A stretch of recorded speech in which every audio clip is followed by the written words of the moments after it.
ओम साई राम। मैं साई पूनम आपका स्वागत करती हूँ हमारे YouTube चैनल साई की महिमा विद साई पूनम में। आज हम बात करेंगे बाबा की जीवन कथा पर।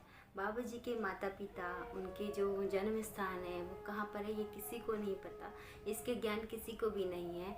और कुछ लोगों ने इसकी छानबीन करने की कोशिश भी करी, बट किसी को संतोषप्रद उत्तर नहीं मिला था। वे शिरडी में नीम वृक्ष के तले 16 वर्ष की तरुण अवस्था में आप स्वयं अपने भक्तों के कल्याण के लिए शिरडी गांव की एक वृद्ध महिला ने उनका वर्णन करते हुए कहा था कि एक तरुण, स्वस्थ और सुंदर अति रूपवान बालक सर्वप्रथम नीम वृक्ष के तले समाधि में लीन दिखाई पड़ा। सर्दी गर्मी के उन्हें कोई फर्क नहीं पड़ता था। वे सारा दिन नीम वृक्ष के तले तपस्या में लीन बैठे रहते थे। उनकी इतनी कठोर तपस्या को देखकर लोग बहुत हैरान होते थे कि इतनी अल्पायु में कोई इतनी कठोर तपस्या कैसे कर सकता है। वे हमेशा एक दूसरे से पूछना चाहते थे, एक दूसरे से बात करते थे कि इतना तेजस्वी बालक का आगमन कहाँ से हुआ है। बाबा हमेशा किसी से बात नहीं करते थे और रात्रि में अपनी इच्छा अनुसार निर्भय होकर एकांत में भ्रमण करते थे। उनकी जो बनावट है, उनकी आकृति इतनी सुंदर थी कि कोई एक बार देखे तो उसे अपनी ओर आकर्षित करते थे। वे सदा नीम वृक्ष के तले बैठे रहते थे, किसी के द्वार पर नहीं जाते थे। यद्यपि देखने में तो युवक से प्रतीत होते थे, किंतु जो उनका आचरण था महात्माओं के जैसा था। वे सदा त्याग और वैराग की प्रतिमा थे। कुछ समय शिरडी में रहने के पश्चात एक दिन साईं अंतर ध्यान हो गए। किसी को नहीं पता बाबा कहाँ चले गए। और कुछ साल बाद फिर पुनः बाबा एक बारात के साथ लौटे।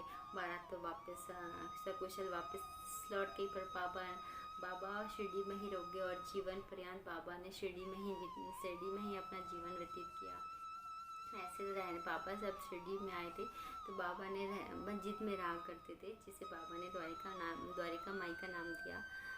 और उससे बाबा से पहले शिरडी में एक संत देवीदास नामक संत रहा करते थे। और बाबा के आने के बाद जानकी नामक संत भी वहाँ बाबा के साथ रहने आए, जिनका बाबा से बहुत प्रेम था। बाबा से बहुत घंटों वार्तालाप करते थे, बाबा से मिलने अधिकतर आया जाया करते थे। परंतु जब उन्होंने पहली बार बाबा को शिरडी में बगीचे की सिंचाई करते हुए, पानी ढोते हुए देखा तो उन्हें बहुत आश्चर्य हुआ, उन्हें महान आश्चर्य हुआ। उन्होंने बहुत स्पष्ट शब्दों में कहा, शिरडी बहुत भाग्यशालिनी है, जहाँ इतना अनमोल हीरा उत्पन्न हुआ है, जिसे आप परिश्रम करते देख रहे हैं। वो एक अनमोल हीरा है, वो व्यक्ति नहीं है। ये शिरडी भाग्यशाली है, इसलिए यह अनमोल हीरा यहाँ मिला। श्री अक्कलकोट महाराज के जो श्री संत आनंदनाथ जी ने भी शिरडी में आया तो भी उन्होंने स्पष्ट शब्दों में कहा, जो बाह्य दृष्टि से एक सामान्य व्यक्ति दिखाई दे रहा है, वो एक सामान्य व्यक्ति नहीं है। इसका पता आपको आने वाले भविष्य ये कितने महान व्यक्ति हैं। उस समय बाबा की आयु बहुत छोटी थी और शिरडी भी बहुत छोटा सा गांव था। बाबा ने बहुत साधारण सा जीवन व्यतीत किया, बहुत साधारण सा जीवन व्यतीत करते थे। बाबा कफनी पहनते थे और उनके हाथ में सदा एक सटका रहता था। और पापा चप्पल चप्पल पहनते थे, टाट में बैठते थे। हाँ, बाबा की जो द्वारिका माई थी, उस टाइम द्वारिका बहुत 2 कमरों के बराबर एक बरामदा हुआ करता था, पर जिसकी हालत बहुत ख़राब। 1912 में मस्जिद थी, उसे ठीक किया गया, उसका फर्श ठीक किया गया, उसका जीर्णोद्धार किया गया। बाबा वहाँ सदा अपने भक्तों से घिरे। पहले तो बाबा किसी से बात नहीं करते थे, पर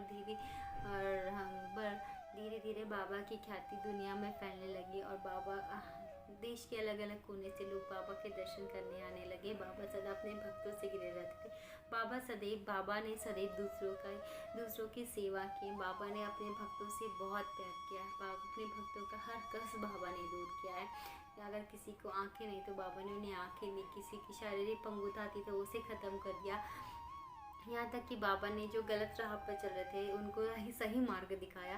बाबा ने अपना जीवन दूसरों की सेवा में ही व्यतीत कर दिया और बाबा अपने भक्तों का बहुत आदर करते थे। जैसे वो उनकी पूजा करने चाहते थे वैसे उनकी पूजा करने देते थे। बाबा ने उन्हें कभी रोका टोका नहीं।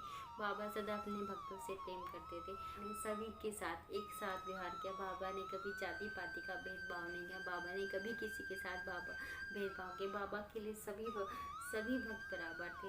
यहाँ तक कि बाबा मनुष्य से तो प्रेम करते ही थे, बाबा तो जानवरों से भी उतना ही प्रेम करते थे। बाबा ने सबके साथ एक समान व्यवहार किया। बाबा का एक ही मंत्र है, श्रद्धा रखो सबूरी रखो। बाबा ने सदा ही सबको श्रद्धा और सबूरी सिखाई है।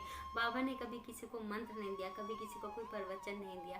साईं चरित लिखने की प्रेरणा जरूर हेमांत पंत जी को अपने साईं चरित लिखने की प्रेरणा दी। इसके बारे में मैं आपको अगली वीडियो में शेयर करूँगी कि साईं चरित हमने क्यों लिखा, साईं चरित का उद्देश्य और उसका महत्व क्या है। और साईं ने 60 साल शिरडी में व्यतीत कर लोगों की सेवा की, अपने भक्तों को मार्गदर्शन किया, अपने भक्तों की जीवन को सही राह दिखाई। और 15 अक्टूबर 1918 में बाबा ने समाधि ले ली। और इसी के साथ एक कथा समाप्त करते हुए आप सबसे प्रार्थना करती हूँ कि प्लीज़ मेरे चैनल को सब्सक्राइब करें, शेयर करें, सब्सक्राइब ज़रूर करें, ताकि हम बाबा की महिमा को घर घर पहुँचा सके। और हमारा जो ये उद्देश्य है, हर हर साईं घर घर साईं, इसे हम पूरा कर सकें। उसके साथ मैं आपसे विदा लेती हूँ। ओम साईं नाम, जय साईं।